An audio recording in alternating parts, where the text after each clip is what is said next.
हमारी एनएमसी की guidelines. Yes, NMC की गाइडलाइंस अब बहुत सारे बच्चों को पता ही नहीं है कि एनएमसी की गाइडलाइंस क्या है। एक कंट्री शायद एक स्टूडेंट के लिए अच्छी हो, दूसरी कंट्री दूसरे स्टूडेंट के लिए ज्यादा सुटेबल हो, ये बहुत सारे फैक्टर्स पर डिपेंड करता है। यस, आज के डेट प्रैक्टिस ऑफ लाइसेंस का क्या सीन है, कहाँ पे किस लैंग्वेज में होता है, होता भी है कि नहीं होता है, पीजी के बाद होता है, एमबीबीएस के बाद होता है, सब कुछ बात करेंगे। तो लास्ट ईयर स्टूडेंट प्रोटेस्ट बहुत ज्यादा हुए थे, तो काफी बड़ा टर्मोइल गवर्नमेंट और स्टूडेंट के बीच में देखने मिला था। तो kind of this is very unstable situation.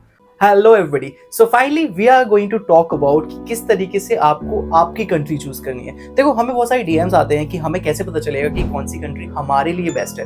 Because क्या होता है, एक कंट्री शायद एक स्टूडेंट के लिए अच्छी हो, दूसरी कंट्री दूसरे स्टूडेंट के लिए ज्यादा सुटेबल हो, ये बहुत सारे फैक्टर्स पर डिपेंड करता है। और हम कोई गलती ना करें इससे पहले कि आप बहुत बड़ी गलती करो, आप यूनिवर्सिटी पहुंच जाओ, फिर जाके आप रियलाइज करो अरे यार ये तो देखना ही भूल गया, या फिर ये चीज तो पहले चेक करनी थी। तो उससे पहले वो सारी चीजें जो आपको ध्यान रखनी है इससे पहले कि आप कोई कंट्री यूनिवर्सिटी डिसाइड करो। So we are going to talk about the best country for MBBS abroad. Let's get started. So those who are new on this channel, I am Deepak Sahu, currently a final year MBBS student in AIIMS New Delhi, and welcomes to the MBBS Route channel. मैंने इस video को दो part में divide किया। सबसे पहले हम बात करेंगे प्राइमरी चेक के बारे में, यानी कि वो चीजें जो आपको कभी मिस आउट नहीं करनी, वो तो होनी ही चाहिए। तो what are the primary check? तो प्राइमरी चेक है हमारी एनएमसी की गाइडलाइंस। यस, एनएमसी की गाइडलाइंस अब बहुत सारे बच्चों को पता ही नहीं है कि एनएमसी की गाइडलाइंस क्या है। देखो, किसी भी यूनिवर्सिटी को अगर आप एनरोल करना चाहते हो, आप दुनिया की किसी भी यूनिवर्सिटी में पढ़ सकते हो, लेकिन वो एनएमसी गाइडेड होनी चाहिए। मतलब वो एनएमसी की गाइडलाइन को फॉलो करनी चाहिए, तभी आप वहां से पढ़ के जब वापस आओगे तभी आपको इंडियन गवर्नमेंट रिकॉग्नाइज करेगी और इंडिया में प्रैक्टिस करनी देगी। ओके, सो एनएमसी की गाइडलाइंस क्या है? सबसे पहला क्वेश्चन ये आता है, आई डिसाइडेड कि हम इसको थोड़ा सा टेबुलर फॉर्म में समझते हैं। एनएमसी की 5 मेजर गाइडलाइन। सबसे पहले जो आपका कोर्स है वो इंग्लिश लैंग्वेज में होना चाहिए। ओके, सेकंड, मिनिमम ड्यूरेशन जो होना चाहिए आपके कोर्स का वो 54 मंथ्स का होना चाहिए। 54 मंथ्स यानी 4.5 इयर्स का होना चाहिए। ज्यादातर कंट्रीज में जो एमबीबीएस का कोर्स है वो 6 साल का होता है। ओके, एंड तीसरी गाइडलाइन है ट्रांसफर नॉट अलाउड। यस, क्या होता है, आपने शायद सुना होगा कि जैसे फिलीपींस वगैरह लोग जाते हैं तो यूएस जाने के लिए लोग फिलीपींस वाला रास्ता चूज करते हैं। फिलीपींस में पहले प्री मेड करेंगे, फिर यूएस में करेंगे। ये इस टाइप का जो ट्रांसफर है वो अलाउड नहीं होना चाहिए। 1 ईयर की इंटर्नशिप आपको वहीं से करके आनी है। पहले क्या होता था, जो लोग नए हैं उनको पता नहीं होगा, पहले क्या होता था, लोग वहां से इंटर्नशिप नहीं करते, तो लगता था इंडिया से ही करेंगे, बट नहीं। अब एनएमसी ये कहती है कि आपको 1 ईयर की इंटर्नशिप वहां से करके आनी है। एंड सबसे ज्यादा इंपॉर्टेंट चीज, सबसे ज्यादा इंपॉर्टेंट है, वो है प्रैक्टिस लाइसेंस। यस, बहुत सारे रूल अपडेट वगैरह आते रहते हैं, तो ये जो हम बात करने वाले हैं वो एकदम लेटेस्ट, यस आज की डेट के बारे में बात करेंगे कि यस आज की डेट प्रैक्टिस ऑफ लाइसेंस का क्या सीन है, कहाँ पे किस लैंग्वेज में होता है, होता भी है कि नहीं होता है, पीजी के बाद होता है, एमबीबीएस के बाद होता है, सब कुछ बात करेंगे। तो वीडियो को एंड तक जरूर देखना। सबसे पहले हम बात करेंगे मोस्ट पॉपुलर कंट्री जो स्टूडेंट जाते हैं, that is Russia. Yes, okay, so Russia में जो है वो कोर्स इंग्लिश में ही होता है। सिंस आपने देखा होगा, हमने एक इंटरव्यू लिया था जो रशियन स्टूडेंट था, एंड उसने भी हमें ये इन्फॉर्मेशन दी थी कि इसकी कोई प्रॉब्लम नहीं है। मिनिमम ड्यूरेशन रशिया में 6 इयर्स का है, तो यस ये वाला क्राइटेरिया भी फॉलो होता है। वहाँ पे कोई ट्रांसफर नहीं है, एक ही कंट्री में आप, एक ही यूनिवर्सिटी में आपको पूरा होगा। 1 ईयर की इंटर्नशिप यस इंक्लूडेड होती है। इस 6 साल में 1 ईयर की इंटर्नशिप इंक्लूडेड है। एंड प्रैक्टिस टू लाइसेंस, जो लाइसेंस वाला एग्जाम होता है वो रशियन लैंग्वेज में होता है। अब आप बोलोगे भैया हमें तो रशियन लैंग्वेज नहीं आती, हमें रशियन लैंग्वेज सीखनी पड़ेगी। जब हमने वहाँ के स्टूडेंट से बात की तो रशियन लैंग्वेज उनको फर्स्ट ईयर से सिखाई जाती है, उनकी सेपरेट क्लासेस होती है। डे टू डे लाइफ, अगर आप मार्केट जा रहे हो, कहीं जा रहे हो, किसी से बात करिए तो आप रशियन थोड़ा बहुत सीखते रहोगे, so it's not a big problem. One more thing is that बहुत सारे क्वेश्चन एमसीक्यू बेस्ड होते हैं, तो ऐसा नहीं कि आपको रिटन एकदम रशियन एकदम पूरी लिखनी ही आनी चाहिए, तो that's not a big problem. So या लाइसेंस का जो एग्जाम है वो होता है। Okay, now second is Serbia. Serbia में भी ये सारी चीजें एग्जिस्ट करती है। कोर्स भी वहाँ पे है, ट्रांसफर अलाउड नहीं है, 1 ईयर की इंटर्नशिप इंक्लूडेड है। प्रैक्टिस लाइसेंस वहाँ की एक अलग लैंग्वेज है, सर्बियन लैंग्वेज, उसमें होता है। Now coming to Nepal. Nepal का की सीन है, हम खुद नेपाल गए थे एंड वहाँ पे हमने स्टूडेंट से बात की, सारी चीजें पता की। Nepal is one of the best thing, अगर आपको इंडिया जैसा ही चाहिए सब कुछ तो Nepal is one of the best thing. Nature, food वगैरह सब कुछ वहाँ पे वैसे ही है। सो या डेफिनेटली इंग्लिश का कोर्स है। And then after minimum duration वहाँ पे 6 साल का होता है बेसिकली, और minimum duration according to NMC 54 month का एटलीस्ट होना चाहिए, ज्यादा से कोई प्रॉब्लम नहीं है। ट्रांसफर यस कुछ नहीं ट्रांसफर होता है।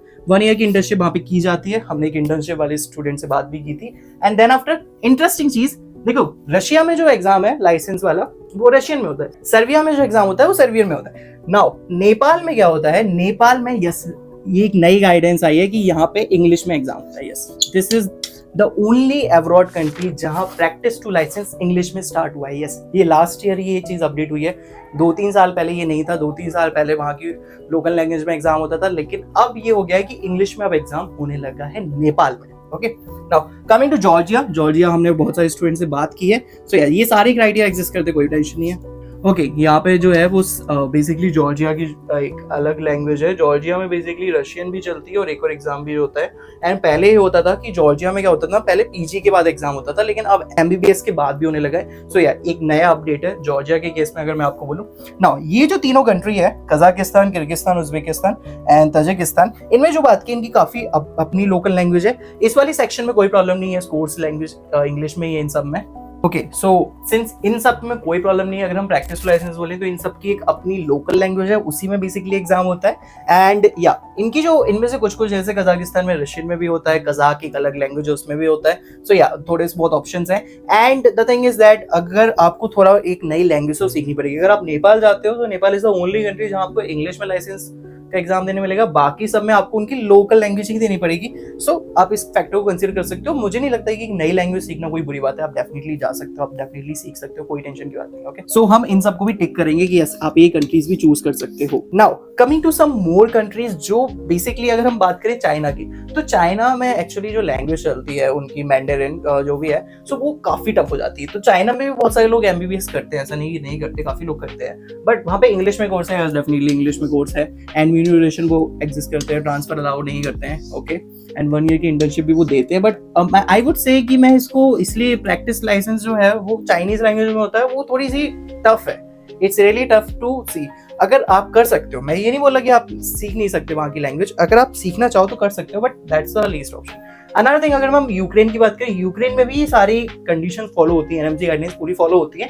बट सिंस यूक्रेन में आपको पता है कि वॉर चल रही है, तो अभी यूक्रेन प्रेफर्ड नहीं है। तो आई वुड से कि आपको यूक्रेन चूज नहीं करना चाहिए किसी भी कंडीशन में। अनदर थिंग, बांग्लादेश, तो बांग्लादेश में भी स्टूडेंट जाते हैं, बट सिंस आपको पता है कि लास्ट ईयर काफी ज्यादा प्रोटेस्ट हुए थे। अगर आप न्यूज नहीं देखते हो, लेट मी टेल यू कि लास्ट ईयर स्टूडेंट प्रोटेस्ट बहुत ज्यादा हुए थे, तो काफी बड़ा टर्मोइल गवर्नमेंट और स्टूडेंट के बीच में देखने मिला था। तो kind of this is very unstable situation. तो बांग्लादेश में काफी अनस्टेबल सिचुएशन, तो यू शुड स्किप दिस। आप ऐसी जगह नहीं जाना चाहोगे जहाँ पे जो सिस्टम है, जहाँ पे जो कंट्री है वो स्टेबल नहीं है, वो अनस्टेबल है। कभी भी वॉर हो सकती है, कभी भी लड़ाई हो सकती है, कभी भी दंगे हो सकते हैं। तो डेफिनेटली आप पढ़ने जा रहे हो ना, तो पढ़ाई के लिए एक शांत जगह मोर सूटेड। ओके तो जैसा मैंने आपको लाइसेंस के इश्यूज के बारे में बताया कि बहुत सारी जगह क्या होता है उनकी लोकल लैंग्वेज में होता है। Nepal is the only country जब वो इंग्लिश में उन्होंने स्टार्ट किया है। So these are the right information basically. So the thing is that आपको उस कंट्री के बारे में सारी सही इन्फॉर्मेशन पता होनी चाहिए। यस, बिना उस इन्फॉर्मेशन के आपको चूज नहीं करना चाहिए। ऐसा नहीं कि किसी आपके जो काउंसिलर उन्होंने बोला कि नहीं ये कंट्री अच्छी, यूनिवर्सिटी अच्छी है, तो आपको वहां जाना चाहिए। नहीं,